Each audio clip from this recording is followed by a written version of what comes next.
Good evening and welcome everyone to another edition of the Female Educators Roundtable. We are back with our home education segment, and tonight is very, very exciting because for the first time we have guests who are a couple. So it's going to be very, very interesting to hear their thoughts on home education. So without further ado, I'm going to introduce our guests, or I'm going to hand over to our guests so they can introduce themselves, and then we're going to get started with our questions.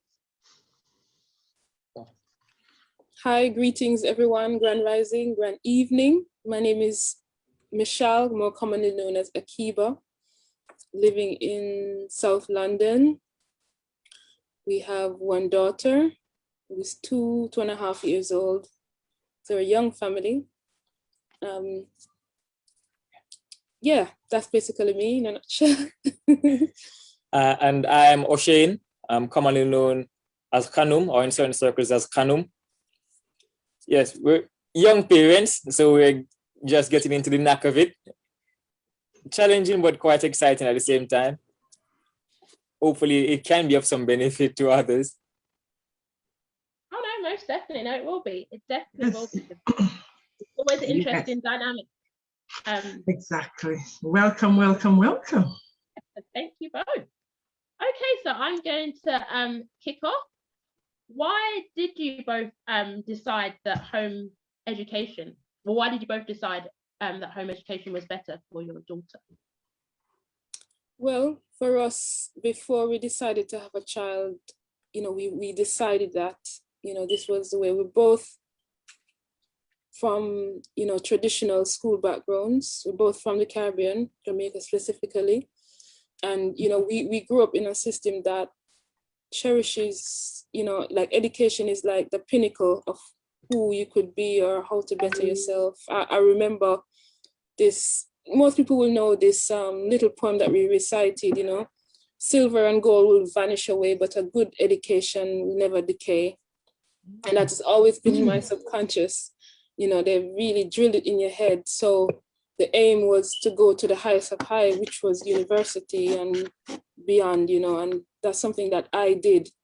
And reflecting on it, there were great points. Was it necessarily worth it? No. So home education for me gives us an opportunity to give our child a holistic education that she would be ready for life, that it's not just, it's not separate and apart from life. It's in it. So you're learning as you go on. So that to me is the greatest gift we could help to guide her into. For me personally, I want to be more involved in education or the child's education. Not that I'm totally against traditional schooling. It's just that we think many changes can be made. And so it's a way of taking more responsibility, because education really is not just you. It's a lot of people who are involved in it. So it's not really, when you say homeschooling, it's not really just us or being at home. It's just a way of, I guess, of distinguishing traditional schooling. So it's not really just us, but there's a lot I think can be improved if we were to consider just normal public education. Yeah, it's interesting. That's what for me is, thank you for that. What for me is very interesting, you say that, is, you taking responsibility for the education of your child. And I'm sure Alicia would agree with me on that, because as we are both educators in the traditional education system, and we both know that in terms of having parents take responsibility for the children's education, that's not a lot of them do that. So it's refreshing to hear that, and the fact that you're doing homeschooling, you're thinking, yes, you are taking responsibility for that. So that's beautiful, because not that we don't get that too often, because I know I could talk for myself. It's parents' evening. You are begging parents to come to parents' evening. Now that we have it online, it would be lovely to see how much more we get parents' engagement on the online platform. I don't know for Alicia, but I know for me as a secondary school teacher, getting parents to actually come and engage with us during those times it's like pulling teeth. You don't get that. Wow. You know, and it's very stressful because you're getting the same set of parents all the time coming on parents' evening. So that's for me in terms of secondary school. Alicia, I'm not too sure about your experience in terms of primary school. In primary, I just remember, yeah, parents' evening was, but it does depend on the school that you work at. So some of the schools that I worked at, the parents were very keen, and slots, they were keen to fill up the slots. And I remember I was at parents' evening way past the time. But then other schools, I went home early because there was no parents. I remember there was one parents' evening. I had all the sign-up sheets and I was so excited. I was like, yay, I'm going to get loads of parents. I had nobody. Oh my goodness. It was pitiful. And this was at a school that the parents should have been there. But that was a sad parents' evening. I sat there marking, I sat there doing other things.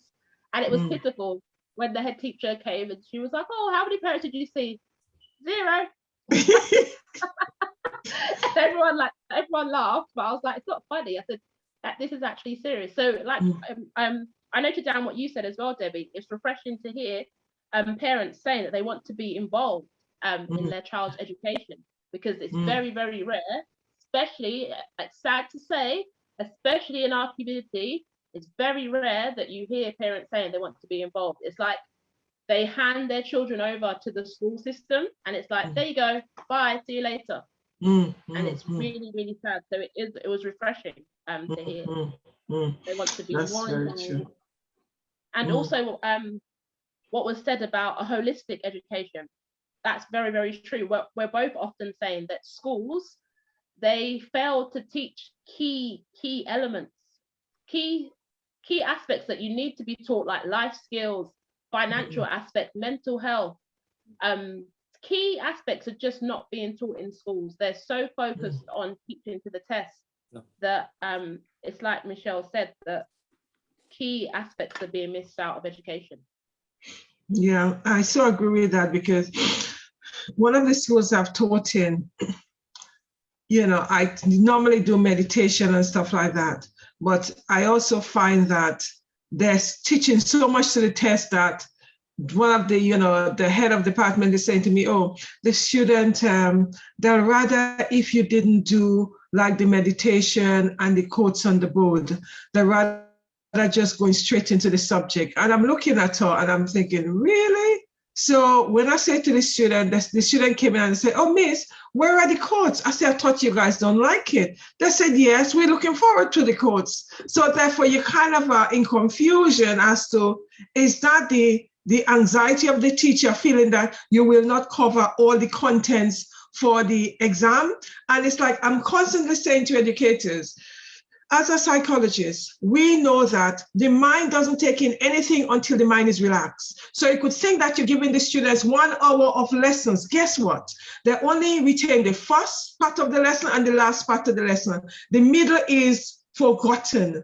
So it's better that you give them in 20 minutes chunks, have a break, do meditation and start again fresh. So which means you're having much more retention.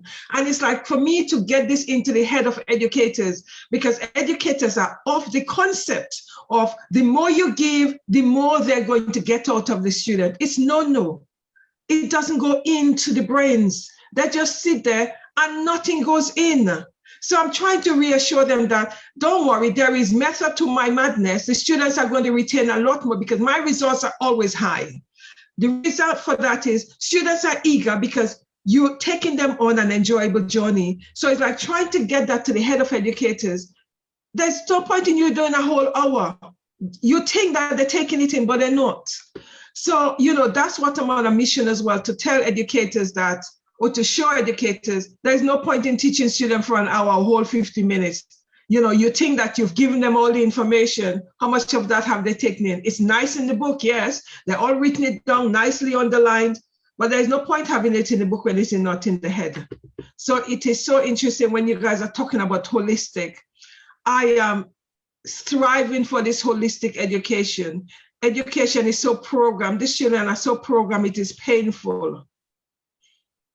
You know, so I'm always preaching about my program children.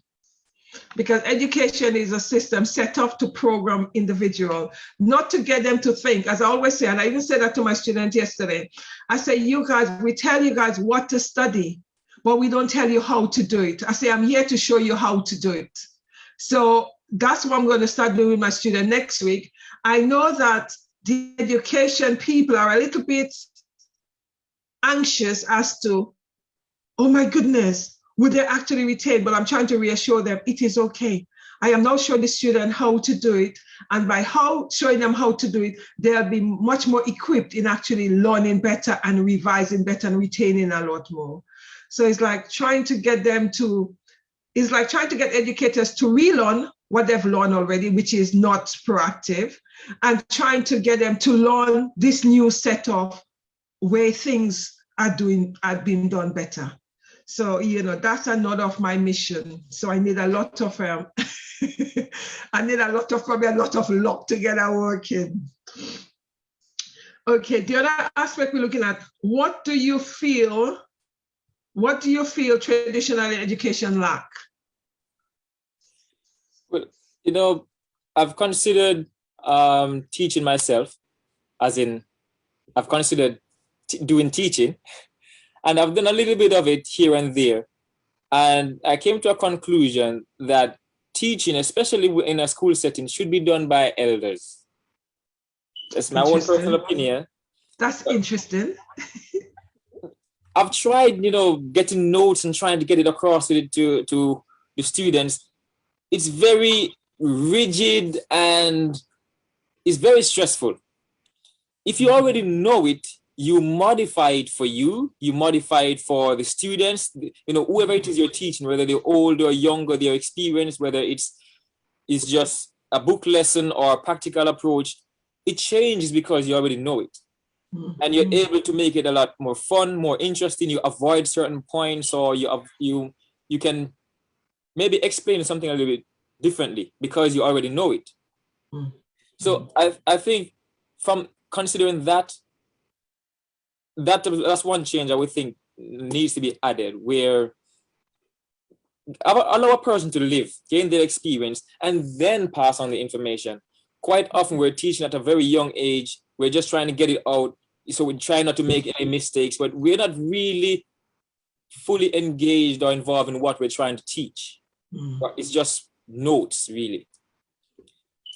So, you know, maybe more experience is needed in teachers. And some of our best teachers were the older teachers, to be honest. They tell stories. Because of their own life lessons, they always tell you stories. And so that, I think, is a good change to make. Yeah. Also, I'd also like to add to that, you know, he made a great point. You know, for me, it's like you said, it's the creativity, you know, is so lacking, because historically the schooling system always had a certain aim of what they want the outcome to be. And, you know, like you were saying previously, you're dealing with programmed children, and that is deliberately done. That's by design, you know, so therefore what they're taught, how they're taught is deliberate, you know, so it's just for a particular purpose. And, you know, this might sound controversial to some people, but it's basically to create slaves, really, to create and to fulfill a certain mission, you know. And this is why most of the parents are like that, because, you know, they have to get on with their job. They have to get on with fulfilling whatever system they have to do for work they have to do for the system. And it's not easy. It's not easy, because sometimes, most of the time, people are just not aware that's how it is, you know, and sometimes it makes me sad, but at the same time, having an awareness of it and trying to do something different, like yourself, who is in the school system and going against that grain and having success is just amazing. And a lot of our elders, a lot of our people have done this. I've seen it. I can remember those teachers very well and their impact on my life, because they decided to come out of the norm and do something different, you know, and trust me, it just makes a difference in a child's life, and they will always remember that teacher that has gone beyond what they were told to do. And so for me, it's always thinking outside of the box, around the box, making it a circle, creating geometry, doing what you need to do, following your intuition, because the system is what it is. And the only way we could fully get out of it is to fully break it down. But whilst it's still there, as insiders, you just have to be the best you can be. That's how I see it. You know, I'm glad you brought to that point, because it's one of the ones that's going to go into next, where there are two sides to teaching. There's the information you're trying to get the child to recognize, maybe for the future. You know, they might get a job, right? They might have children and all these other things. They might become engineers or whatever. But there's also what is inside them that you're trying to bring out. And so quite often it can be on one side. You might even have a school devoted to, you know, engineering and practical things, arts and stuff like that, and then the so-called academic ones. But you can never truly separate those things, because both are involved and both are necessary. So traditionally, the books we use, that's a lack, because after 5 years, what use is a lot of that information, really? The world has changed, everything is upgraded, computers are here, and then quite often when we make the change, it's just so sudden and you dive straight in. You know, now everyone is on the internet trying to make video lessons. But involving computers throughout the years would have been good, right? So sometimes you're reading books with history that's outdated or wrong, or science where a lot of things have changed. So we need variety and newer information. It has to stay along with the times. And because it's at home school, you're more practical, because you are teaching based on your experience, you can alleviate that problem a little bit. And also, just to add quickly, knowing the children, you know, and a lot of research has been done on learning styles. You know, a lot of research is out there, but somehow that's not really tapped into, generally speaking. I know certain specialist schools might do that, but, you know, for the general public, it's just expected to children to learn one way. And so that's a definitely big lack on the traditional schooling part. It's interesting. Thank you for that. It's interesting that you say that, because one of the things I tend to do in my force, whenever it's I'm a supply teacher. So when I go to various schools, one of the first things I would say to students in my lesson is, I say, I want you to feel part of the subject, because we tend to learn more and remember if we put ourselves in the subject and see yourself as the subject. You know, I say, if we're looking at psychology is not looking at the human brain, it's looking at your brain. It is looking at your behavior. So in terms of getting them to understand the subject, every subject I teach, I'm saying to them, look at yourself in those subjects. The more you see yourself in it, the more you're going to enjoy it, the more you understand it. And that's one of the ways I teach. I'm a very out of the box teacher. Whether or not it's a positive, I really don't know. But that's how I'm comfortable. Because yesterday, one of the students was saying to me, Miss, you know, when you came back to school and you were not allowed to walk around the class, how did you feel? Because I'm not a teacher who sits at the desk, right?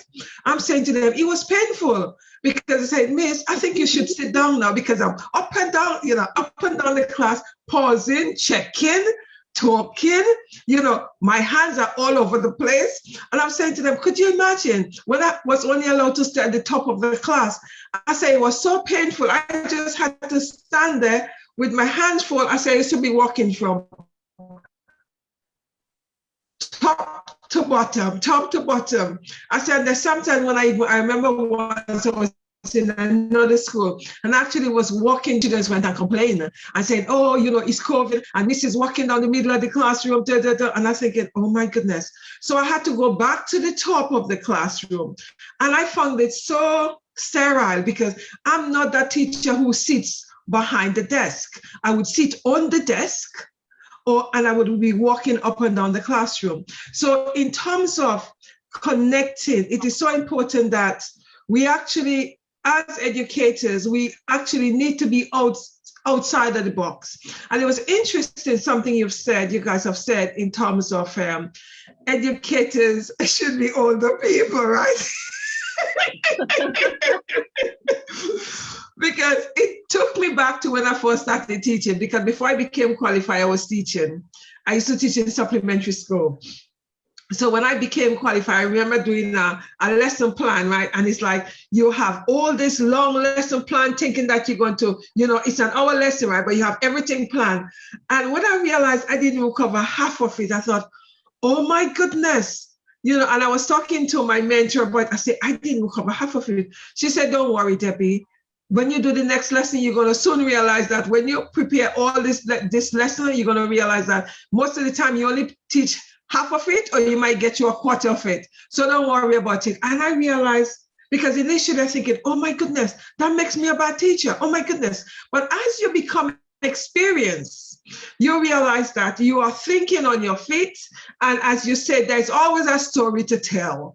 There's always a story to tell to get the student to connect with what you're talking about. And you're so right. In order for children to enjoy education, you need to give them the story, because life is about a story, so that they could connect to what we are talking about. And I keep on saying to the student, I say, I want you guys to think, when you are in primary school, because that's down Alicia Street, when you're in primary school, right, you learn through playing, you learn through storytelling, and you remember that. I said, that's how I want you guys to start thinking in sixth form and year 10, year 12, 13. You need to think in story, think in terms of play, how you actually learn and remember that. So that's the way I try to teach as a storyteller. I've always got a story to tell. That's how I do. So when you say about, mature teachers, I'm thinking, oh my goodness, Let's consider the structure of schooling, first of all. Well, the word school just means where you get tested, whether you pass or not. That's what it is. It's judgment. That's what it is. And it's just the added benefit of, let me give you some information in this is more likely for you to pass. But look at the structure. You're in class, first of all. Why would we want to be in class on form? And then you're dressed in a uniform. That's just all military-like. Everybody in their little square. You have to be in a line. And then there's no expression. There's no variety. There's no individuality. And so you feel like you have to survive. You have to be a part of this little corner to survive. Choke out this aspect of you. I passed by Vixen Hill the other day, and I was fortunate enough to see the ending of our school session. And the children were coming out in this line. Then they were going across the street to the other side to wait for their parents. And, one of them started waving. I'm like, no, you can't do that. I said, what? And they all went across the road, and they all lined up along the edge of the wall on the other side. And they all just looked like convicts. I'm serious. They're all decked out in their uniform, right? Just like prison fatigue. They're there, that stand there, they can't move, they can't even call to their parents, their friends, they can't look around, nothing. It just a little bit too regimented. And it just seemed like it's all just a military training camp, to be honest. The teaching is like that. The lunchtime is like that. Home time is like that. Maybe it's good to just start chopping it up a little bit. Just throw it in the here and see what falls. It's interesting though, in terms of, the regimental aspect. It's interesting in terms of when you look at how programmed they are, whereas when it's home education, the flexibility, you're teaching according to, how the children learn, etc. And I think it's so important in terms of identifying student learning style, because I've said to my students yesterday, what I want you guys to do for me for next week is, because this is the second week back, I say I want you guys to all identify your learning style. And I want you to see how your learning style fit into the lessons and see how you could maximize your learning style. You know, because I think that is important, and that is not, they have so many controversy around learning style, that whether or not learning style is a good thing, should learning style be identified in school and all this jazz. But for me, I think it's important that individuals know their learning style and how they could learn best, because that is so important. Alicia, I'm not too sure your thought on learning styles. Oh no, definitely, I agree. I feel like because I'm more early years based, when children are in the early years, like nursery and reception, learning styles is encouraged. You do have activities that suit all types of learning styles, but I feel that as they move through the years, that sort of teaching learning style seems to go out the window, and that's not implemented as much. It's just like, hello, you've got to teach to the numerous tests that they have coming up, and you just have to follow the regimented teaching style. And it seems if you did mention, oh, you know what, I found some research that said if I use this resource for maths, you know, tactile, you know, oh no, you're like the head teacher or whoever, SLT will be like, no, don't do that, because hello, doesn't matter that you found a piece of research, you need to stick to the methods that we've used years and years ago. And yeah, I just feel that learning styles as they go through the years is not really implemented as much, but I feel like it should be. You should always be constantly checking to find out what is a child's learning style, because it's like, I'm not sure who mentioned it before, but not everyone learns the same. And we can't just be using the same, like one size fits all. It doesn't work. In a school, you've got 30 plus children sometimes in a class, and all different personalities, all different backgrounds, home circumstances, and that all impacts on how they're going to be learning. And you do need to take into consideration what is their learning style and what's going to help all of the children, not just don't just use one method and think, yeah, it's going to work for everyone, because it's not. What's going to happen is you're going to have some children that are lost, they'll get bored, they'll be disengaged, and then that, especially for boys, unfortunately our boys, that then leads to disengagement, being labeled, oh, that child's got problems, oh, let's speak to so and so's mom, tell them that he's got this, he's got that, and then, you know, child being removed, and then sometimes it's could be even so extreme that he's removed from the school. So that all starts a dangerous domino effect. Yep, very true, very true. I think we've led in quite nicely to the next question. So if you could explain 3 benefits of home education that you feel that traditional school can't provide. If you can just think of 3 main benefits. The benefits. Yeah. Okay. First, I will start by saying this. Quite often, homeschooling is seen as taking the child out of school and making the school environment at home. No. It's a totally different setting, a totally different structure. Let's take, for example, experience. You're trying to prepare a child, a teenager, for getting involved in life later on, maybe work. Well, take your child to your job, right? Get the child involved. That's quite difficult when you consider the traditional jobs now. It's totally separate. It's bad enough you can't bring a friend there, much less your child, right? It's inconvenient and all the other things, because you have no control over the work environment and the workspace. So there can not really be any true educational reform without a social reform.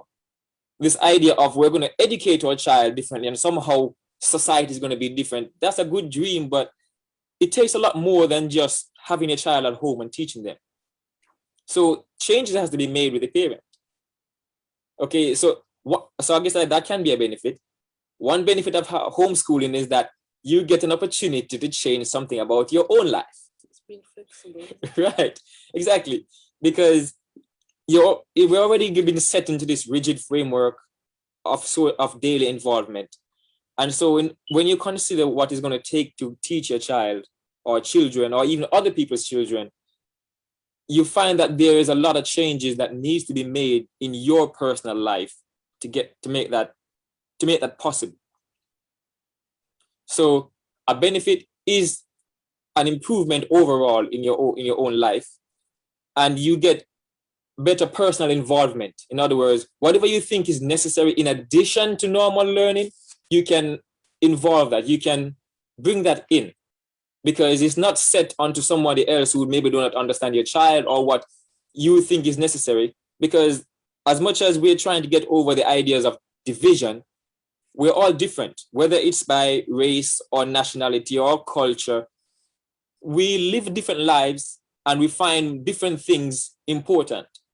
And so by homeschooling, not just having a child at home, by truly trying to educate your child for the future without going to public school, you can have more variety and a personal touch for whatever you think they can be involved in the future. I think in adding to that, I would say it gives the family a great opportunity to grow together, to learn together, and discover themselves as individuals and as a family unit, and to truly kind of live that village life, you know, because oftentimes home educators connect with other home educators. So it gives the community an opportunity as well to connect. You know, it gives the children the time and space to truly discover themselves and their potential. You know, it really gives them that space. They don't feel that rigidity of saying, oh, I have to pass this test in order to do this or to be this. You know, if you wanted to go and visit a courthouse or see something being acted or look at a frog being cut, instead of waiting till you do biology in high school, you could do it at 7 years old. You know what I mean? So there's so much opportunities that could come once you think, you know, once that parent is thinking in an open and open way, you know, and tapping into the resources around them and making it happen, because sometimes you really have to just make things happen, you know. I will consider different courses. So in school, you have, say, maths and English and science and art. Well, none of those things are separate. None of those things are individual. And that helped me a lot in science when I started to notice the relationship between these different subjects. And so it's, as you just said a while ago, you can diversify, you can add new things, you can bring a child out on the road and show them social structure, rather than trying to get the meaning of words and get all this image in your head based on the type of words. You see it, you understand it, you live it. Yeah. And so imagine there is no school. Your child is right there with you. They learn about the home, the structure of it and how it's going to be. Then you go out and be involved in the wider world. Who do you talk to? How do you approach them? And so they're starting to see their place in society, rather than just memorizing these words. And maybe 20 years from now, it might be of importance. Well, they still live life, whether they're 8 years old or 18. And they're watching you and they're trying to be involved in whatever it is you're doing. So a child will automatically copy what you do. What if you sweep, they want to sweep. If you're singing, they want to sing. And one of the most frustrating things I've observed in my child is where you're sitting here and you're telling the child to go do something. It's not going to work. It's where the child is doing it because you're doing it. So, you need to go pack up your toys. Well, you're going to have to go pack those toys up, and the child learns that they pack the toys up. Otherwise, it's just a task. So you get variety and you get to involve life in this learning, because you're learning for life. You're not learning for a job. Right? It's all the same. And you cannot separate them as if you can either work or live life. Well, what's the difference? That's so interesting in terms of, the connection of the maths and the English, because you know, when people are able to see how things connect with them, that's how they're able to learn quite a lot. But they need to see the connection to them, and they need to see the benefits. So as an educator, I have to always show my student that the benefit to them, you know, you are part of society. When I teach sociology, I have to say to them, sociology is not talking about someone out there. You are part of society. So we're talking about you. So when we actually talk about whoever in terms of, you know, groups, etc., we're talking about if you were involved in a group. When we think about group think, we're talking about, you know, you thinking as well. So the more we involve people as part of what we're teaching them, the more they're going to understand it. And it's fantastic that you give the example of, you know, when you tell your child to go and put the toys away, you expect the child to put the toys away. No. Child is not programmed. Yes. And you do it in a fun way, because I'm sure Alicia would actually tell us in terms of when she actually making the children tidy up, they probably have a song for tidying up. And they all want to do the tidying up because they're all singing to do the tidying up, you know. Well, what a tactic that normally helps in school is you find that one child who's like the goody who will do the tidying up and that you praise, and then the other children are like, well, you know what, I want that praise that's being heaped on Lara. Why is that not being, so that's how you get children to tidy up as well as the tidy up song. Because yeah, in the early years, when you say it's tidy up time, all the kids are miraculously disappeared. Everybody wants to queue for the toilet. Everybody wants to go outside, but no, we need to tidy up. You lot made the mess. I am not tidying up. You lot have to do it. So yeah, it does help. That's always a good tactic. You have to, like was mentioned, you have to actually do it with them. I show them where things go, you know, that, you know, this is our classroom environment, we need to respect it. Because if you don't do that, then yeah, tidying up wouldn't get done. You can't just say to them, tidy up and just... That's an interesting point there, because quite often it seems like tidying up is the end of fun, for example. You know, it's a task they have to do. Well, when you consider cleanliness is next to godliness, it's not something separate. You cannot move to the other task unless this is complete. You have to be clean, your environment is clean, whatever. So in other words, it is a part of it. And it has to be seen as a part of it, rather than, well, no, I have to clean up. Let me see what I can do to hurry it or avoid it. It's necessary. And in other words, children should learn from early on that tidying up isn't just a chore. If you don't tidy, everything else fails. Yeah, that is very true. Thank you for that. The other areas I want us to look at is that's actually connect with what we just looked at, in terms of, we know that children in primary school, very high achievers. They achieve high, you know, the results are high because statistics have told us that, and we as educators could see that. In primary school, the children are eager, they're curious, they want to learn, you know, so therefore when they're tested, the result is high. However, when they go to secondary school, all that is lost. They're no longer curious. The result of secondary school children, the result is much lower. They become demotivated. They're not interested. How do you feel that maintain that level of curiosity?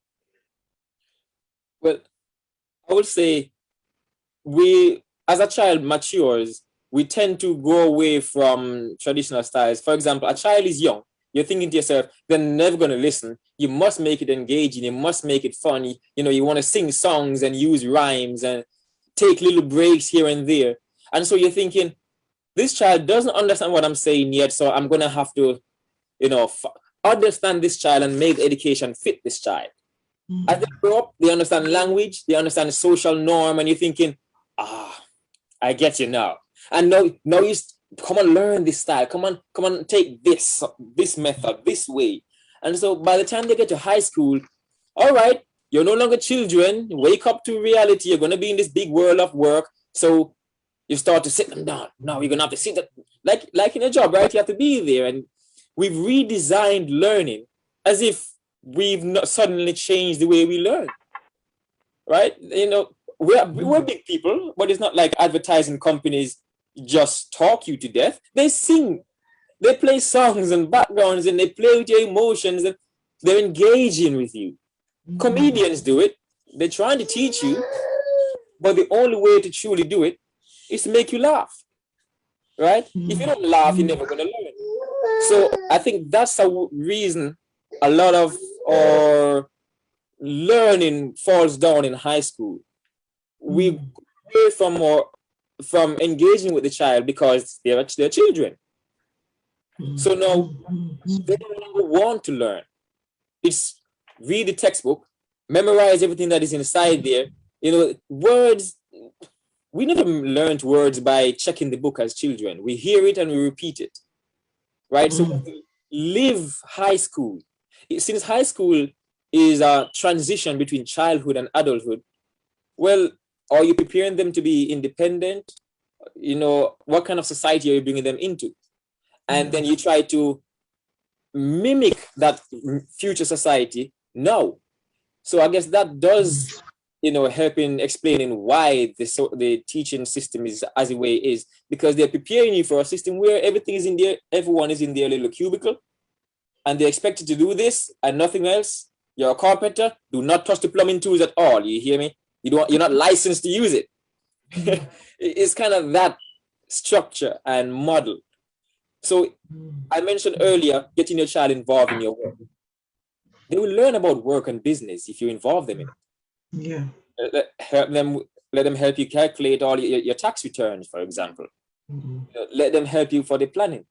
Yeah. And so by being involved like that, it's not a chore. You don't have to memorize these long things, because everything you memorize, you have to learn, you have to use, rather than scrub it in and hopefully in 10 years you remember it. And believe me, I think we've all said it. Oh, I don't remember anything I learned in high school. It's such a long time ago, right? It doesn't stick, because we really were just trying to pass with good grades, right? That's all we wanted. Please the teacher, please our parents, get as high a grade as we can. And that's all we did. As long as we passed well, finally school is over. I can move on with my life. I can, don't have to stick to this routine anymore. You want to add? Yes, I think I had to go and look at baby. She's awake now, so she's with us. But the one thing I know is when children are very young, they're very enthusiastic to learn, to be involved. I'm someone that loves to be in the kitchen. That's one of my things. And even just to get them to pour something, stir something, once you nurture that habit from very young, they will grow with it, so don't always, sometimes people, we get caught up in the health and safety of everything. We always have to feel like, it's not safe for them to be in the kitchen, or they can't be outside because there's something is gonna prick them, type of thing. But why are you out there? Because the child, they're summing up all of these things. How come you can be out there and I can't be out there? And that's what I'm waiting for when they're 18. Their opportunity to do everything that you told them. Yes. Right? That's the only reason they want to leave home. Yeah. They're tired of your rules. They're tired of the restrictions. And in other words, if they shouldn't do it, then we shouldn't do it. And if without the child doing it, then we have to make sure the child doesn't see that. Right? I mean, you greet the child, how are you? That's all. They get programmed in that. You greet someone, you kiss. Kissing is normal. It's every day. Everybody does it. It's no problem. And they don't know why you're doing it. They just see it.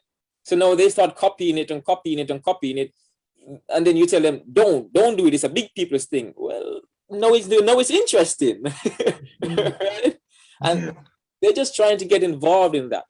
So respect is needed. Boundaries are needed. And when you take a child's education seriously, you realize your own reform that is necessary, where you need to set your own boundaries and avoid the very things that you're telling your child to avoid. And it's very difficult to say, do as I say, not as I do. I'll do as you say while you're looking. The moment you're gone, I want to try. And as much as you knew this, That is so true. Then. when you hit them or convince them, the boogeyman is going to get you if you ever do that. They're waiting, and they're in their head. They're just trying to learn how they can get away from the boogeyman. And the moment they learn that they can get away, they're going to do it. Right? So, really, high school is just giving them more responsibility, more freedom. You get to go to school by yourself. You're learning about maybe driving or using the transport. Now give your child more freedom, more responsibility.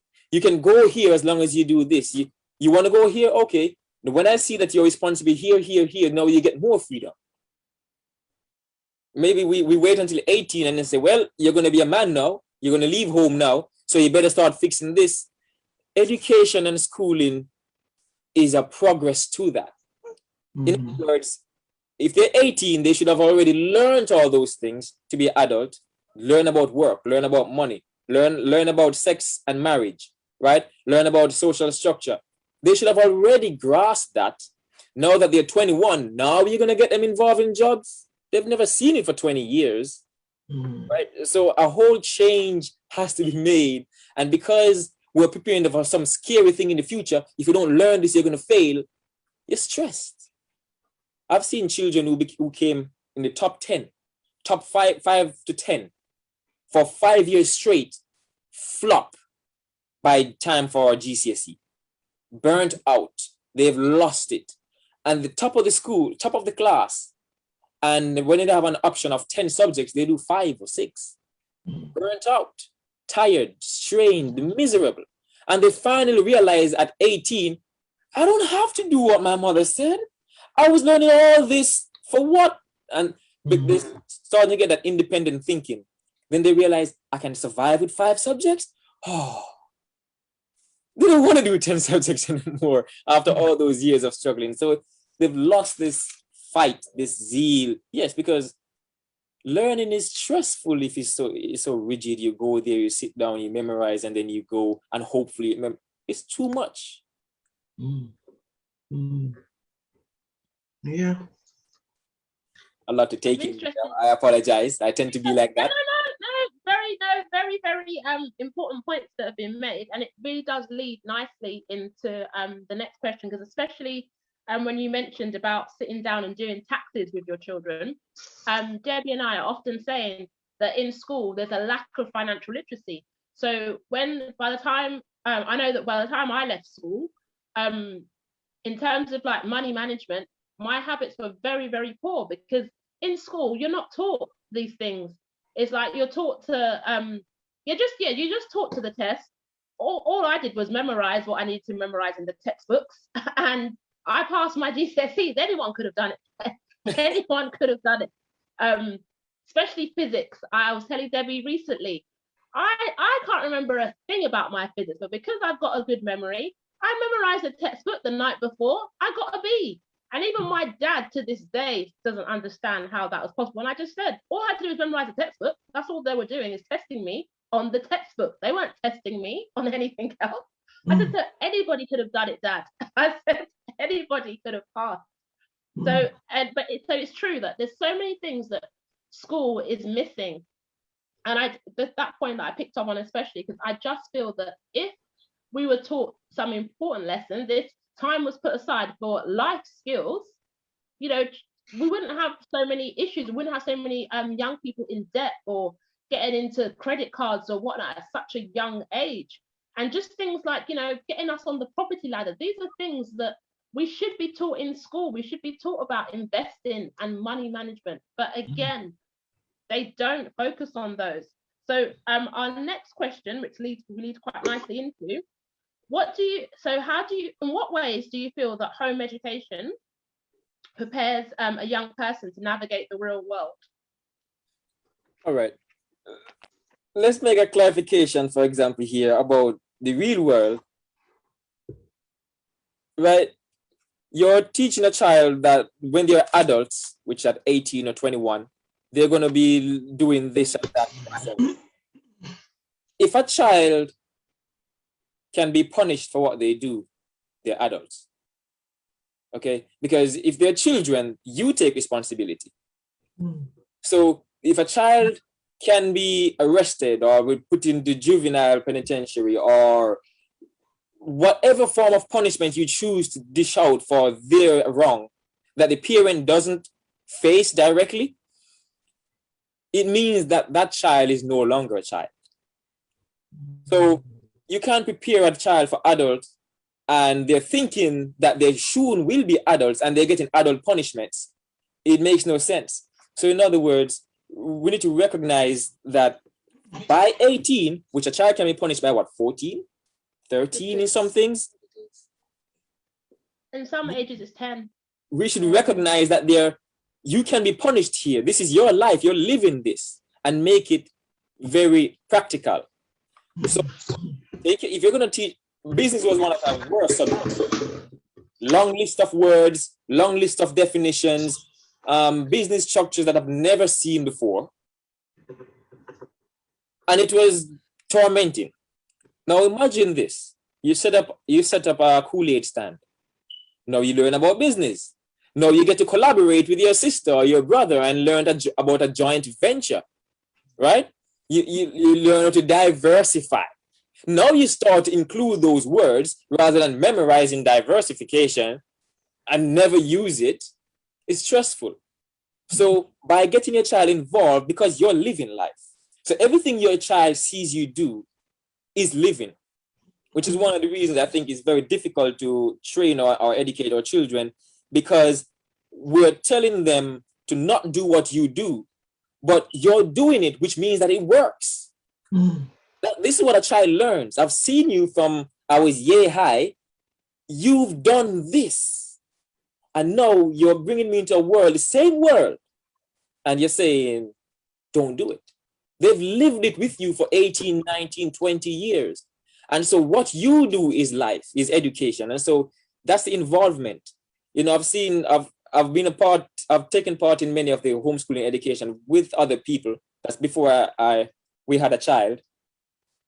And one of the ways is to bring them, like, for example, she said, to the courthouse, to the park, to the market, to see all of this. And when you have the power to do that, homeschooling trumps traditional schooling, which I do acknowledge that they are doing that currently in general schooling. They're giving children the opportunity to do that. But it's so restricted because no one wants liability. no one wants anything to go wrong. And so we avoid truly learning because there is no freedom. You have to have the possibility of hurting yourself to learn how to avoid hurting yourself. If your child never swings on a bar until they turn 12, at 12 years old, they can't hold on to a bar. They've never done it. You see? So there's a saying in business, the one who reaps the benefit is the one who pays the cost or the strain. So if you made no investment, you can't, if you don't risk getting hurt, you can't learn to keep your balance. You can't learn about defending yourself. And so I watched a video maybe about a year ago about a school with no rules whatsoever. The children pretty much do anything they want as long as they stay on the school compound, anything. And the teachers do not get involved. The children climb the trees and then they get stuck. They say, well, you got yourself up there. You have to get yourself down. Lo and behold, the child is down. They have to stop crying and come down, right? Bullying. We try to remove bullying from school. Well, how do I learn to defend myself? Or if I can't fight, I must learn to think or talk my way out of it.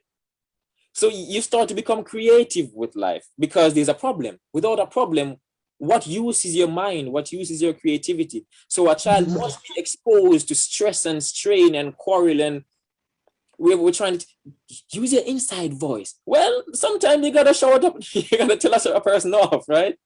So with reason makes the law. This is not just arbitrary. You can use that in court. Reason makes the law. If there's no reason, you can't tell me to do that. What's the purpose? Right? So if you tell a child something, there must be a practical approach. There must be a practical reason so that they understand what is it that they're doing. Am I doing it just because you tell me to? Or because it's fun and I'm going to need it, or whatever other reason.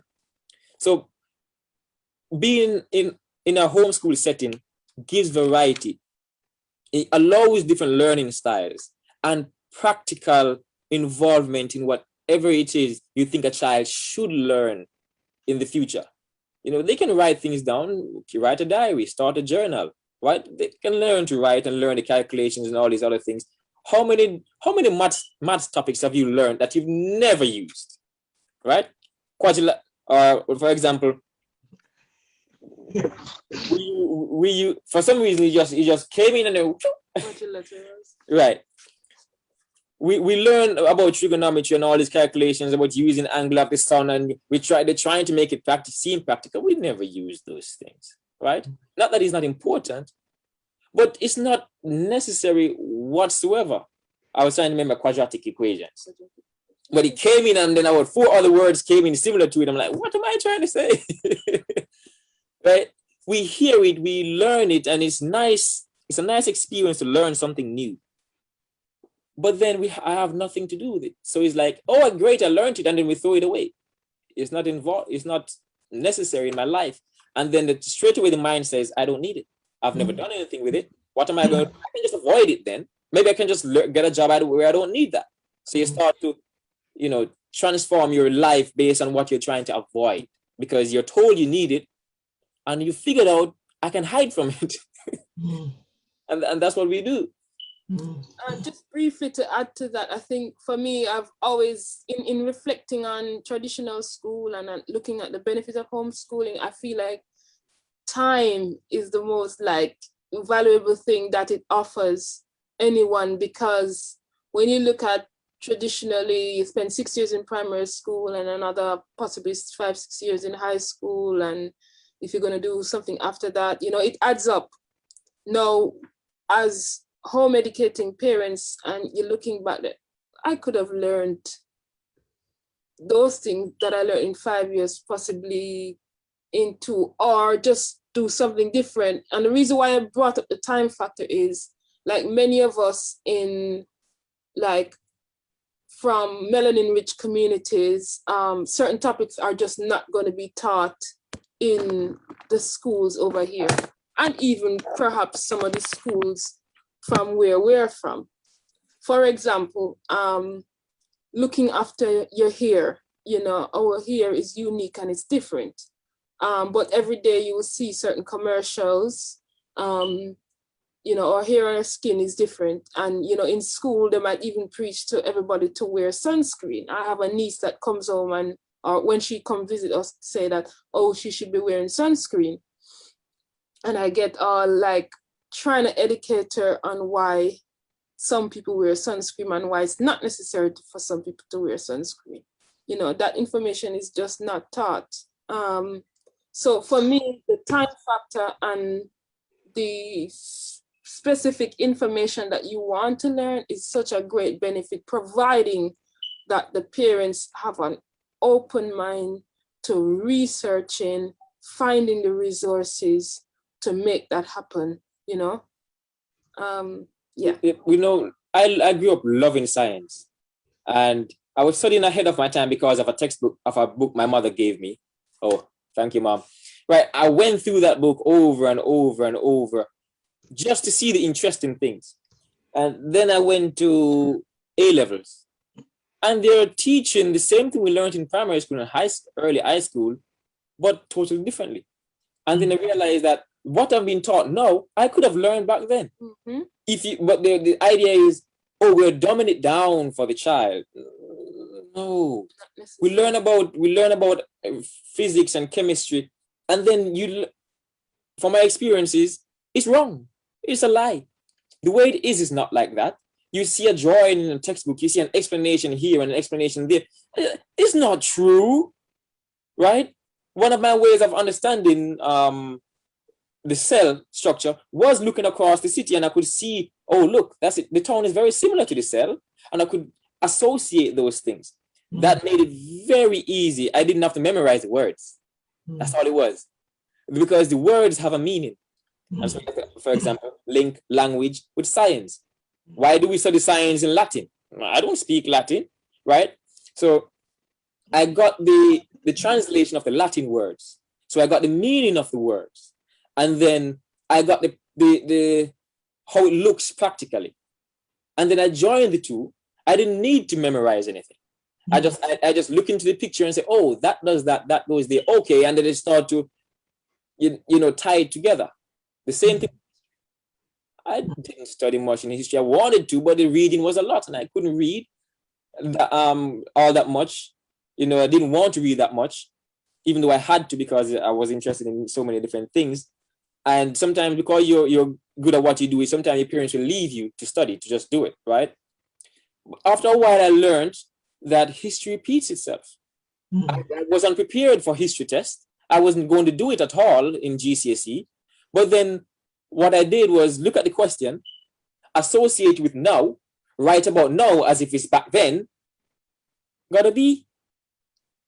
What was I learning all this time, right? You're memorizing names, dates, events, and it just seems so far away. It just seemed like it's a long time ago. I don't see it now. It's irrelevant now. But the moment you see the relevance, you don't need to study all that. Because you're focusing on a few little details rather than trying to get this whole history lesson crammed into your head. It becomes more practical now. You start to see the same thing here, the same thing there. Now it's easier to learn. So that's why I think elders should teach, because yes. Because we always have a story to tell, right? Yes. And this is it. When you're in reception and primary school, they focus on those tools, the singing, the stories, the poetry, the music. It opens the mind, as you said earlier. And so even when you look at, I think you also mentioned, Deborah, about methods of how to learn. And when you look at memory experts, this is what they do. They create Pictures, these stories, singing. pictures, and they compile them into this one thing, put it in a brain, and then you're able to unlock it. So we've always traditionally as people done that. So why should we throw away the old ways for something that is so linear and rigid? So please, this last point, it's a bit out there, but have a look at this. You have a child growing up there, doing the little things you do around the house, and then you see this child is quiet and just sitting there. This one is all over the place, right? Then you bring a child to school, and they're being sent to the back of the class. They need extra lessons. They're not involved in learning whatsoever, but you see they want to hammer something. How about not sending that child to school? You teach that child the practical, how to build, maybe how to draw, maybe how to run a business, all these other things, right? Then maybe they're 20, 30, they'll start thinking, wow, it's good to learn all these things. Now they start going to learn all these things in school. Now they start learning all the deep mathematics and the languages, right? Because they weren't interested. Their mind was totally opposing what you're trying to teach. And then you have the child who's academic, who will sit there with you and read through all those words. Let them sit down in their environment. I guess it ties back into learning style. Then they go do business or whatever they do later on. It's a totally different approach to learning and education. Now imagine one child going to school and the other is not. It's different. It might be necessary. And life is either digital or analog. We have digital music and analog music. You have a digital mind and an analog mind. It's in the way people dance too, right? It's not separate. This is nature. This is natural. Yes, no, right? Summer, winter, that's digital. It repeats constantly over the same way. But nature is fluid. It changes.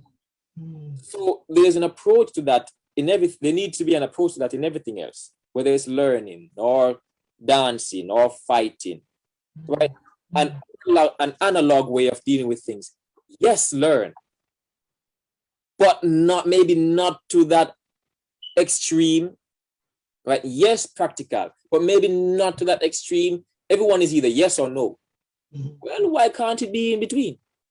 So maybe in some things a little bit more of this, in some things a little bit more of that. And so life is analog rather than yes, no.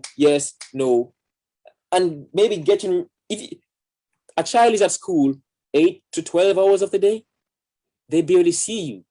And now they don't trust your authority or your knowledge anymore. Whatever the teacher says goes. Oh, yes. Oh, yes. Oh, yes. Then you're going to bring them home and try to teach them after they've just spent 12 hours learning what somebody else is trying to teach. You have a stranger in your house. How do you wait up? And so by sharing these methods and these ideas with the community, you get a more holistic approach and you get to engage and spend time. And that's difficult if you're working a 9 to 5, right? Social reform before educational reform, it is very difficult to try to transform education by itself. That's so very true. I'm always going on about the education system is not fit for purpose. Maybe it is for purpose, and we just need to identify the purpose is there. And just take a U-turn, because they know what the purpose is very clear, and they have been achieving it, It's not fit for our purpose. That's right. Right. Yep. Thank you for that. The fact that you are now home educating your child, what are some of the challenges and triumph, of home educating? You've identified some of them already, but what's some of the, the challenges you've been experiencing, and what's some of the triumph that you've been experiencing while home educating your child? Because the fact that your child is so young still, I think for me personally, having the family support to say, this is what we're going to do, because they're not used to the idea of a child. I'm from a traditional background, so they're not used to this whole concept of home education. Like, why are you going to isolate your child? Why are you going to not let your child be the best? Because they think that having an education in a first world country is the best thing. So sometimes feeling unsupported by families, finance can be another one, because sometimes you might feel like, okay, it's tempting in a way to send your child to school because it's quote unquote free. But where I'm from, there's a saying that says freeness no good. Free at what cost? And so it's always made me suspicious, like, just like the so-called health system and other systems, you have to have some consideration. What is the trade-off here? So sometimes, the fact that you have to take up the mantle, sometimes people doing it single on their own, and to find those, go out of your comfort zone and find those resources, make those connections with the community, working with like-minded people, finding people that's willing to help, finding flexible financial support and businesses, it's taking all of your whole being to be there for your child and feeling adequate enough to carry out these things, because sometimes there'll be days I'm like, this child so far is in my mind, a super learner, very active. And sometimes I'm like, what am I doing? Are you ready for, really, really ready for this? But then I shake that off because I know that I am ready. We are ready, and there's people there to help us and support us. And so that's my thoughts on that. One of the challenges, the time you have to spend. So, for example, you work, and then you have to find time to teach. Yeah. Then it may be finding the right teacher if you're not going to be involved. So one of the biggest points for general schooling is a lot of different children. They're exposed to a lot of different children. Mm. So depending on your homeschooling structure, you can incorporate that. It might be difficult. It takes community working together to achieve it.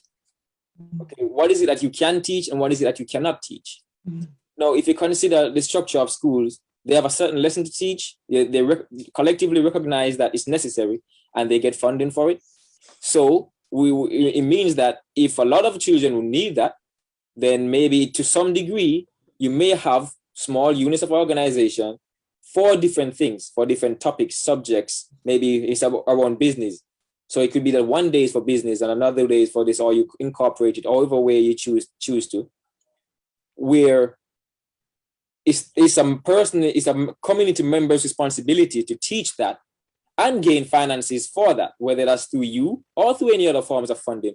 It's just the change from public school to homeschool is responsibility.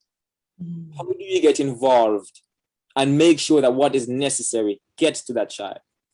So for us, we bring them to different forums, we bring them to gatherings, we bring the children to areas where other children are, and then teach them ourselves what we think are necessary.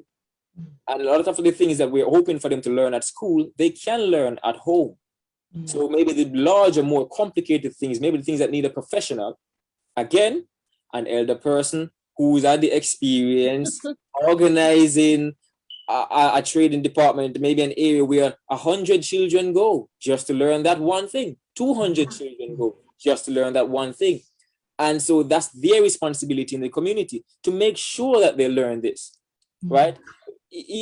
Whether it's going to be business or art or music or dance or sciences, higher level mathematics, we can do that. We just that a lot of us are busy working. Let's be honest. We're busy working, even if we have the education. We work in tax offices. We work in all these different offices. We have the knowledge, but we can't teach while we're busy working. So again, it's usually during retirement you get the time. Quite often our children are with their grandparents, right? Let's be honest. That's where a lot of them end up. Now imagine, again, elders organizing the care homes in such that they are responsible for teaching the children or getting them involved, right? Or the people who did spend 10, 20 years working in big firms, now their job is to teach. Right? So now they're not sitting there in their pension homes, wondering what's going to happen or thinking about the past. They are involved. And elders are happiest when they're around children, right? You see it. They love teaching and passing on their skills and staying around their grandchildren. So we can fix 2 or 3 problems in just trying to solve the educational issue. We are the elders, get them involved, right? Even if it's to pay them whatever wage, a wage, even if it's low, because they will be sitting there otherwise. It could be high, it could be low, depending on what they're doing. And their responsibility is to teach the children, bring them out, social gatherings, teach them the science if they know it, teach them the mathematics if that's what they know, depending on the elder, or organize it such that this is where the elders are. We know all the elders and what they're good at. We organize them to create a school for this or that. We take responsibility for the learning rather than sitting here and hoping that they learn it all in high school or college. We take responsibility for it. And that is the challenge. It is a triumph. It is a great thing. But it is one of the greatest challenges because it's different and it is going to take a lot of work in making that happen. Yeah. Yeah. Wow. A lot that you've mentioned that so much that to be digest, which leads on very, very nicely, because you can just see the passion that you both have for home education, which is just oozing from both of you.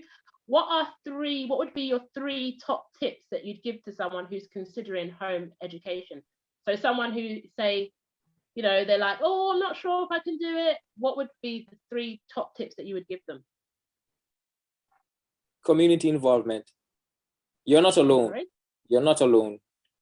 And quite often you have this grand plan in your head, which you think you can't do. 100 other people are thinking the same exact thing. Whether you meet them in teachers association before you could take on homeschooling, or you meet them at your social events, gather people, like-minded people, and share your experiences and your skills, and pay each other to do what you would like them to do. I get paid to teach, you get paid to protect. We both share that, so you can mitigate some of the costs. I would say every moment is a learning moment. It doesn't have to be this, oh, sit down, it's time for a class. Every moment is a learning moment. That's what I've learned so far with our child. You know, it just needs to be, you see it and have this awareness that your child is just so open, it's observing, it's looking, it's smelling, it's hearing, it's tasting. Say something. You know, I know sometimes it can be challenging, you know, to feel like you're always on, but it don't have to feel like you're always on. It can just be just going with the flow in the moment and feeling fun and a joy that you're sharing and that you're discovering, not only for the child to discover, but you're also discovering yourself and how much you know, because we've learned a lot in our lifestyle. We pick up information from so many places, and you now have this responsibility to make it better for your child. Not to say that you're going to throw away everything from your past, but to pick out the goodies and join them with other goodies and find other people that know other goodies and just make it even better. Know that it doesn't have to be this thing that you're trying to get your child to go into this survival mode that, oh, you don't get 10 subjects, you can't get a good job or you can't get into university. It's about just really allowing your child to discover himself, because at some point, everybody has to face that. You might be 30 or 40 or 60 trying to look back on your life and wonder, why did I stay in that job for 40 years or did 3 degrees and, or straightened my hair and did this. Not that people are free to do what they want, but I mean, like, true self-discovery should just be, it's going to be throughout life, but it's so wonderful when you start, the earlier the better, basically. Earlier the better.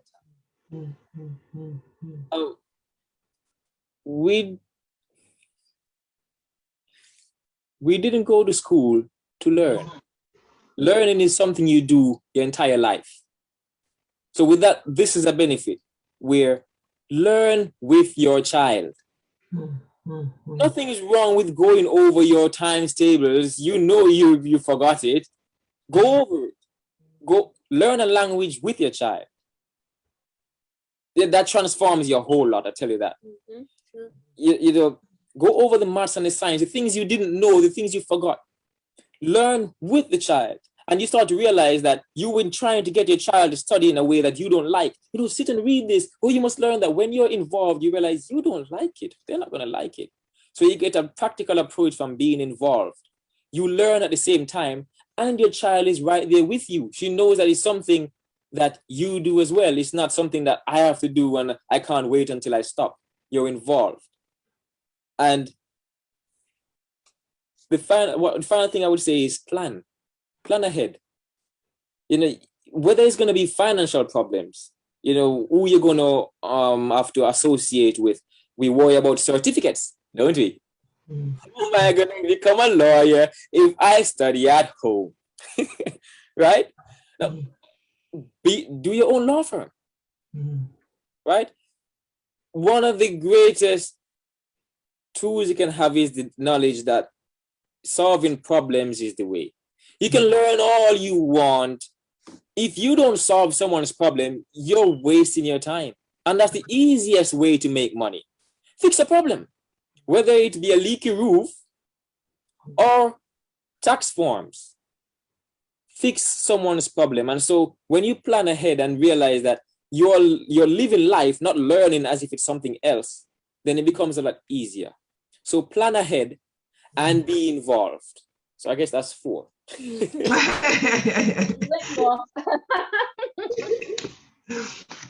love these top tips because it's been interesting. No one's given the same. Well, actually, no. I think I did. Can't remember, but I did. I think I said learning along.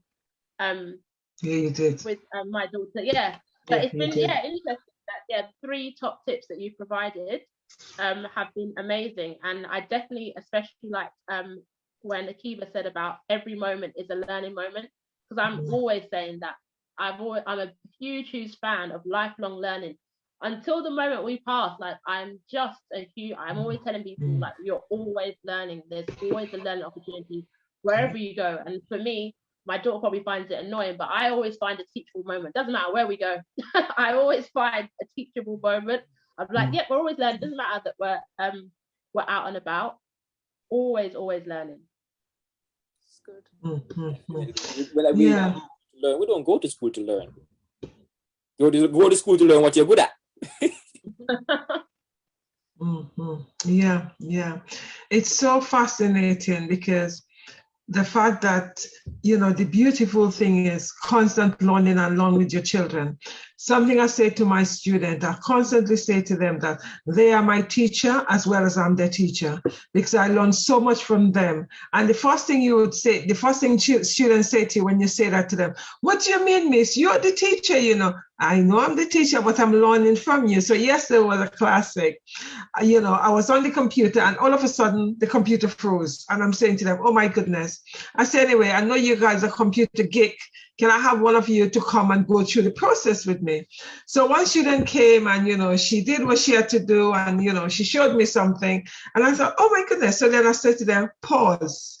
Do you remember I said to you guys that I'm learning from you all? You're my teacher. I said, this is a classic example. I said, I've just learned something about this computer from you guys. That's my point.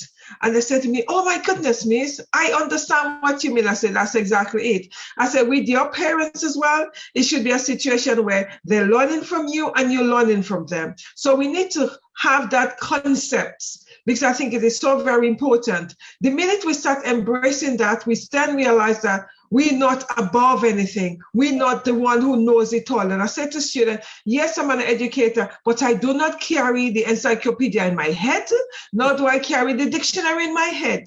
I say, I make mistakes. I put my hand up. So what? I say, when you make mistakes, so what? We are here to learn. Forget about, program, etc. No. We are all here to learn. So that is something we constantly need to remind ourselves that we are on this learning journey together. Yes. I'm so happy you said that, because this is to me part of the what they want to achieve, to create human beings that don't question authority. Don't feel like, okay, I can possibly do this because I'm not in the role of a teacher, so I can't do this. So then you shut down that part of the brain that was willing to develop a solution.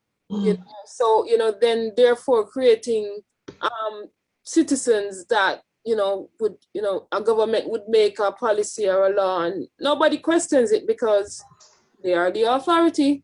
Yeah. So who am I to say anything? They are the experts, so. That's true.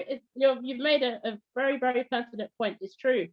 In school, you're taught not to question authority, even when, authority, that what they're saying is incorrect information, especially when it comes to our history.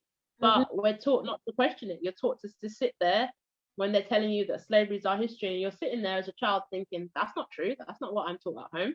That's not what my individual research has taught me. And if you dare to question, you're the one that's being sent and being told that you're disruptive, and you're sent to the head teachers, next thing being excluded. But it's like, wait a minute, you were in the wrong. I know you're in the wrong because your textbook and my textbook's not the same.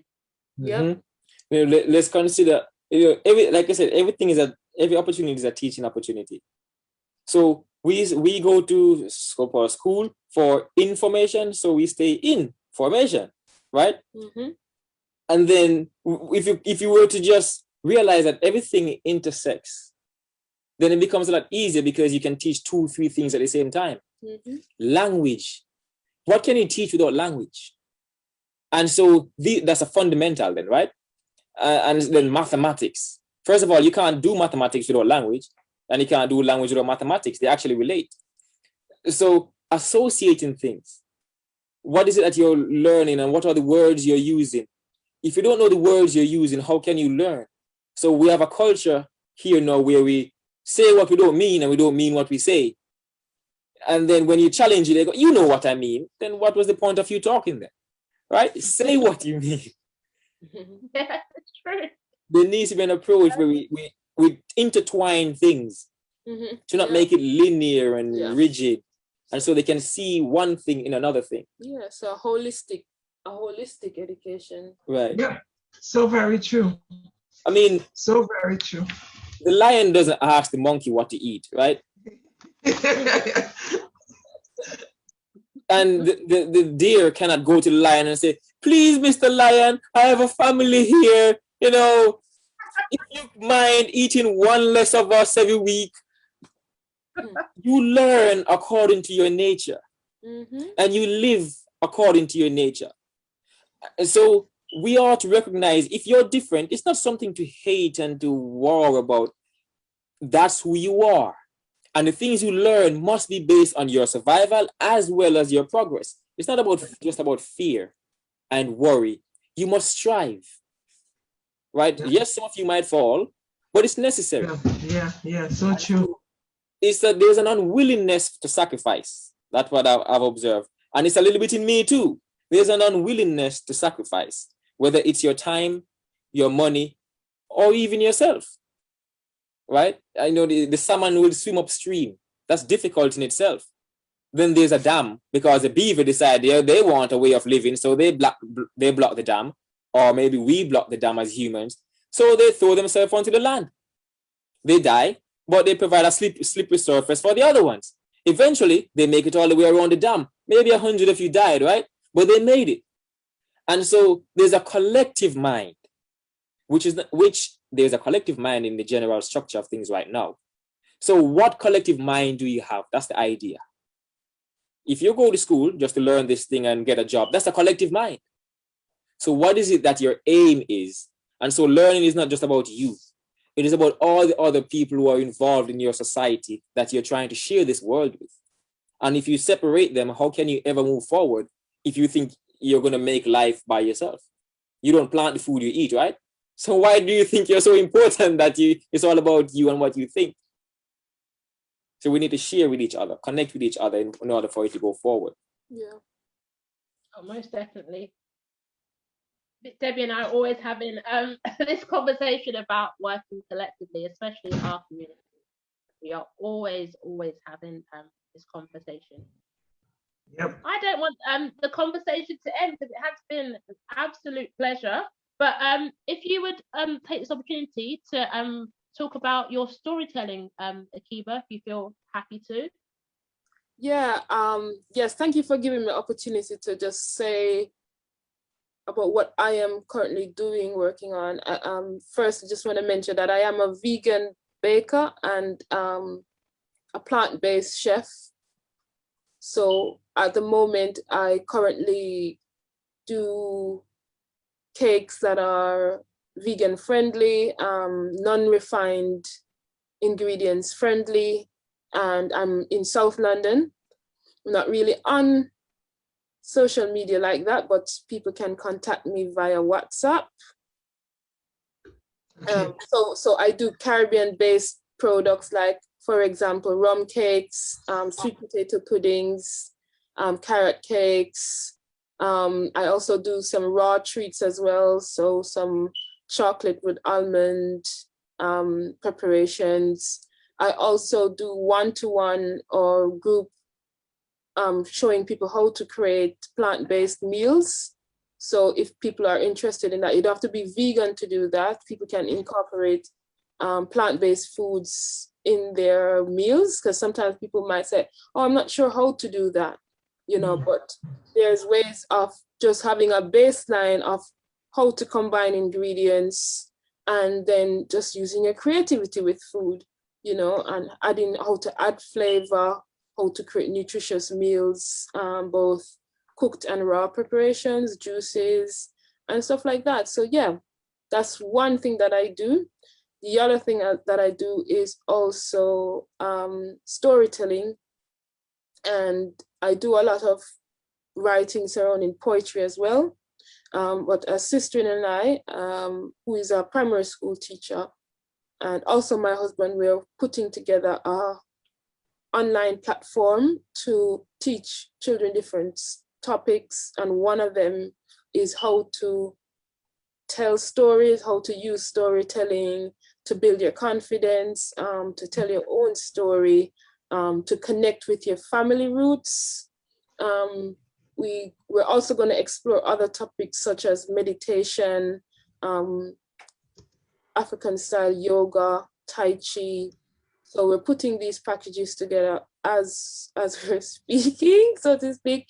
And so maybe we could have a part 2 on this when we've fully finished the project. And maybe we can come back on your show and speak more about that in detail. But, you know, as I said, I do poetry. I can do bespoke poetry. Maybe someone want a jingle for their organization or anything like that, or for an event. I also perform poetry as well. So yes, that's, is it possible for me to give out my contact detail? Yeah, you can. Okay, so as I said, You can actually put it in the chat. Okay, we can. I'll put my phone number in the chat. My name and my phone number. Yeah. By WhatsApp. That's fine. Yeah. And another question is, if some people want to reach out to you in terms of telling, you know, like to share your experience of home education, would you be okay with that? Because what I'm trying to do is, there's some people who are trying to home educate their children, but, you know, like everybody else, they're not too sure of the journey. That's the reason why we do this program, so that people are aware of some of the journeys. And yes, it is challenging, but it's possible. So, you know, you might have somebody who is just starting the journey up. So the fact that you're also new to the journey. So how would it feel in terms of, you know, getting someone to connect with you in terms of, you know, talking about what your journey was like? Would that be okay? That is fine. The other thing that I could also do, if it is, you know, after speaking to the person, that I also connect with other home educators. At the moment, I meet another sister with her 2 daughters in Tottenham. We have a space that we use, and we just do activities there. And so if anyone is interested and you know, feel that it's, you know, we're connecting, then yeah, they can reach out to me or have a conversation surrounding home education. That's cool. You know, I'm also in 2 different home education groups as well that I could pass there, signpost them to, because I've been actually doing that, signposting people to home education groups that want to get involved. So yeah, like you, I just want to spread the word as much as possible, you know? Okay, because, you know, it'd be wonderful, you know, probably you could drop the home education group on, not so much on this same thing, on the group, it's on my Facebook page itself, right? Yes. You know, so that people actually, you know, could tap into that, because there's a few home education group Alicia and I are members of as well. Because what we want to do is compile a list of, you know, resources on home education, so that we could actually post it on the platform so people are aware of these people existing and the support that is available to them. Because we strongly believe that home education needs to be on the map, and parents, carers, or anybody else need to be aware that there are alternatives to the traditional education. And, you know, as much as the local authority wants to say that, oh, you have to, you know, be prescriptive in terms of home educating your child, etc., we've realized that that is not truly the case. You know, because some borrowers are saying, oh, yes, you know, you have to do it this way. That's not the case. We've learned, both Alicia and I have learned that you know, you can home educate your child however you want to home educate your child.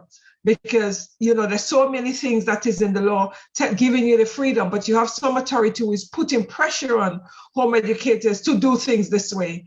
And we've discovered that that's not the case. It very much depends upon your stand in relationship to the local authority when they actually come and knock your door. You know, but they normally talk from their own point of view and what they want. So it just seems like it's one-sided and like it's bullying, but really they're just making an offer. It's up to you how you choose to accept. Best it be conditional, right? I have a better approach. I'm willing to try it. Thank you very much, right? As an example. Exactly. And we need to inform people a lot more about that, because we had someone on the program, I think it was last week or the week before. And when she actually was telling us about this law in terms of, you really got an idea of, what home education, the law is all about, because what Alicia and I experience have been slightly different, we must say. So it really is good to have this kind of a platform where we share, the journey of home education and what people experience is like and what the law is all about around home education. Yeah. So it is very, very important. Hence another reason why this platform have been set up. So, we are looking for home educators to come and share their story, because everybody's story is very different and everybody's journey is very different, and everybody's using various tools but still getting to the same finishing line. So that's one of the reasons why I've tapped into a lot of home education group, to invite them to come onto the platform to share their experience with us, because as I said, we need to put it on this map, because it was not on the map as much as it would be now after COVID, because, both Alicia and I have been reading an article where it says that home education have increased so much, especially in the US, where parents are saying they're not, sending the children back, either because of the racism, either because of the culture aspect, either because of the way the children are being treated or being taught. They decide to take it in their own hands and educate the children. Why not? After all, these are our precious possession. Precious possession. Do we want anybody else to infect their minds as we're beginning to realize sometimes this is being done? And it's not so much, in some cases, a black and white issue. It's a situation of how are they educating our children, irrespective of the culture? Are they educating our children in the best way we feel they can do it? So it's, as an educator myself, it's interesting. It's mind-blowing that parents are not aware and not being actively involved in the children's education. And I cannot stress enough as much as they're not being. Yeah. Alicia, have you got anything else to say? No, I think you summarized quite well. It's been an absolute pleasure speaking to you both. It's been refreshing to hear a different viewpoint. So glad that you both were able to come on the show, and it's been phenomenal speaking to you both. Yes, I could only reinforce what Alicia said. It's been awesome. It's been fantastic, amazing. It's just really beautiful. And you know what is so beautiful? You are starting early because your baby is still very young. And I think that is beautiful. So that parents who actually just give birth, you could see that it is okay to home educate your child from young. And, last week we had someone who was home educating that child. I think she took the child out from school from age 10 until the child actually went on to college. But, she home educated with a difference. She didn't do anything traditional. She just did, whatever he wanted to do, and that was so beautiful because, he had real educational structure, she said, when he actually went to college. So that's beautiful. So if you guys have an opportunity to go on my page to have a look at it, it's just fantastic because there's no right and wrong way. Yeah. And that's something people need to start realizing. There's no right and wrong way. It doesn't matter what the authority is telling you. There is no right and wrong way of home educating your child. Yeah. Have you guys got anything else to tell us before we actually close up? Well, I think that's it because, our journey started with a home birth, and I know that's a whole different topic to go into. That's amazing. Oh. Just did everything so different. Oh, wow. And not even different, but because traditionally that's just how things were done. Oh my goodness, I've got to show. Yeah. I've got to on the show, which is for it's called Transformation and Empowerment of Women. Exactly. So that'll be so beautiful coming, because on that show we sharing various things. I've got a co-host as well. We're sharing various things, in terms of, where we as women have been on our journey, and, various issue. Next week I'll be talking about my journey in terms of where I come from where I am right now, because, I actually left my employment, spent 6 years looking after my mom. And when she passed, it was the journey to get back into education as an educator, and some of the challenges and confidence, etc. So next week, that's one of the journey I'm going to be sharing. So it'd be fantastic to have you on the program to share your experience of home birth, so that other women realize that, okay, these are possibilities and these are some of the issues. Because as women, sorry, I'm not leaving you out, but at this point I have to. As women, as women, there's sometimes everything we do is a mindful. And we don't connect enough to share our story, so that we know that there are beauty in sharing it. And there's nothing wrong with that.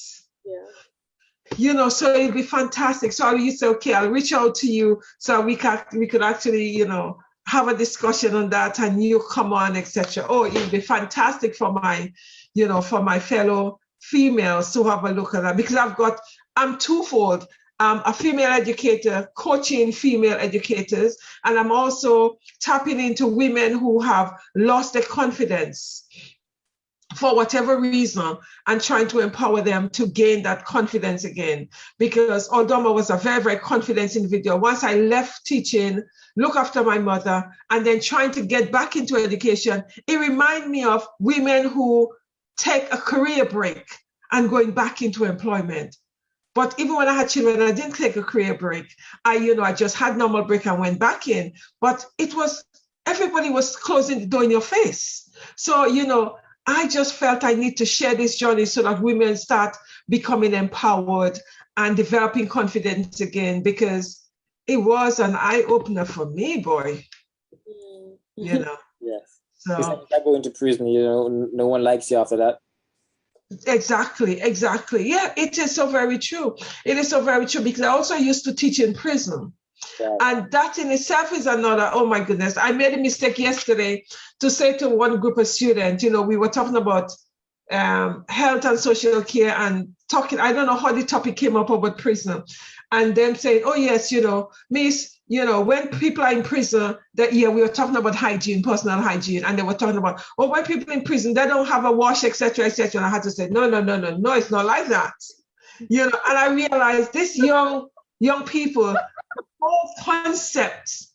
And then I said to them, I worked in prison, and this is what happened. And who tell me to tell them that? My whole lesson turned to talking about what it was like. Miss, once you're afraid they're gonna attack you. Oh my goodness, it was a different story. I didn't even plan on that. You remember you saying about old people tell stories, right? Yeah, we have to do it, because many children grow up now not knowing that chicken comes from chicken. So yeah. There's a lot to heal from, really, when you consider home education. Yeah, exactly. So when you're actually talking about home education, you're giving the children all of that knowledge, because it's not only about academic and prescriptive. It's like, look at everything around you. Yes, well, let's go on the farm to see what's going on. And you don't have to wait for any set time, to have a trip to the farm and all of that, where you do this in school. And some schools don't even take the children to the farm. That's another story in itself. I mean, that's what PE in primary school. That is my favorite subject. And I could probably count on one hand how many times I've been to the field to do physical education, do any sports or football or computer lesson. Maybe a handful of times we've ever been on the computer. I never used a laptop growing up with a computer. I got a computer as an adult. Yeah. And I started at about 16, 17 years old. It's totally cut off, and yet we're in a high-tech world, and we, for some reason, never did it. So, yeah. It's interesting. There's so much value in home educating, people. There's so much value in home education. We could stay here for the next how many years and we still haven't finished. Because there's so much beauty in home educating. People need to realize that there is nothing to fear, because too often we fear the unknown. Yes. So those are things we need to be stepping out of our comfort zone and going for it, because our children could be even more educated at home than in the education system. I know people are going to want to attack me for that because I'm an educator in the traditional sense, but it's a realistic, it's a realistic. Because I second that.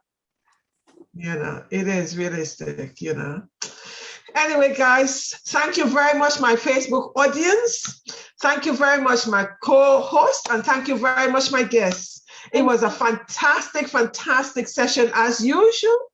And we'll be back on, Alicia and I will be back on next week, Saturday, with another home educator who is going to be sharing her journey with us. He or her journey, sorry, correction here, Debbie. I said her journey could be a his journey, right? Correction here, before you guys ready to bounce on my case. And on Friday, I would be online with another female educator from around the world, sharing her journey post COVID-19, whether or not she's still in education or she's gone out of education, what has that been like? And next Sunday, we will be on live with my Empress show, talking about, female empowerment. So that's the 3 shows I do. And I've got a 4th show, which is mental health, which I'll be doing in the next few weeks as well. We'll be talking to individual about mental health, because we know this is a big issue. And I'm coming from a psychological perspective. So mental health for me is a biggie, a big thing. And, more and more I'm seeing my students, in terms of their disruption, there's nothing wrong with them, but the disruption is a mental health issue there, which we need to discuss what is not being discussed. So I've just done my promotion plug, right? It's funny you mentioned the mental health, because when you consider the words we use, they're so important, yes. Right? Because so many illnesses were first classified as mental issues before they're diagnosed as health issues and all these other things. For example, virus. It's a poison. It's actually a poison to mind. It's actually a mental illness when you do your research. And so it's saying that it's whoever has been affected mentally, but it's something that they check your blood to see if you have this mental issue or not. So you see, it's there, but quite often where the categories of information divides us, whether it's health or engineering or law. It's almost like these are totally different worlds we don't share. What we do share is just that we keep using other people's words without knowing what we're saying. Yeah. Normally telling you the truth and are normally very honest. It's just that we don't know what they're saying, because I don't mean that when I say that word. It doesn't mean that for me. Well, it's not about you, is it? Communication is about, interpersonal relationships. So it's not necessarily your feelings. It's what it is.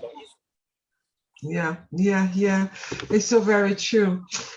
Anyway, people out there, my audience, this is what I'm about, and I will be back on Monday with my daily Facebook Live, telling you what's going on in my education life and my students. I just realized I didn't do a live yesterday telling you guys about day 5 of the 2nd week, because I had 2 Facebook shows yesterday. So I probably might jump on tomorrow to tell you guys what happened yesterday in my class, so you guys might see me on a live tomorrow, day 5 of, this week.